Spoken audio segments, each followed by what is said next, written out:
இது எப்படி ஒரு கட்சிக்கு வாக்கு பணம் கொடுக்குற மாதிரி ஆகும்? முதல்ல இப்ப ஸ்டாலின் அவரும் சொல்றாருன்னு வைங்க, நாங்களும் கொடுக்குறோம். இன்னும் 2 கட்சி 3 கட்சி அவங்களும் நாங்களும் கொடுக்குறோம்.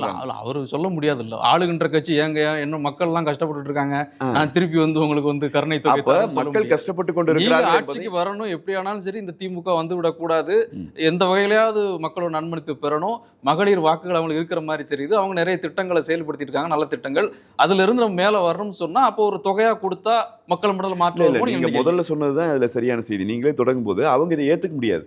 மக்கள் இவ்வளவு பெரிய துயரில் இருக்கிறாங்க அப்படிங்கிறத அவங்களால ஏத்துக்கவோ அங்கீகரிச்சுக்க முடியாது. ஆனால் ஒரு எதிர்க்கட்சியாக இருக்கிற நாங்கள் அதைத்தான் நான் சொல்றேன். ஒரு அவசர கால நிவாரணம் எப்படி இருக்கும், அந்த அவசர கால நிவாரணம் கொடுக்கும்போது நீங்க ஏன் போய் இப்படி கொடுக்குறீங்கன்னு யாராவது கேட்க முடியுமா? அப்ப நாங்க ஒரு உத்தரவாதம் என்ன கொடுக்குறோம்னா, இந்த அளவுக்கு நாம் பாதிக்கப்பட்டு இருக்கிற நேரத்தில் இந்த ஒரு தொகை வந்து ஒரு கருணை தொகையாக எல்லா மக்களுக்கும் நம்ம கொடுக்கப்படும். 5 ஆண்டு காலம் ஒரு நரவேட்டை நடக்கப்பட்டு இருக்கிற தமிழ்நாட்டில் இந்த வேட்டைக்காடாக இருக்கிற தமிழ்நாட்டை நாங்கள் மீட்டெடுக்கிற போது அந்த நேரத்தில் அவங்க தங்களை தற்காத்துக் கொள்வதற்கான ஒரு தொகையாகத்தான் அதை அறிவிக்கிறோம்.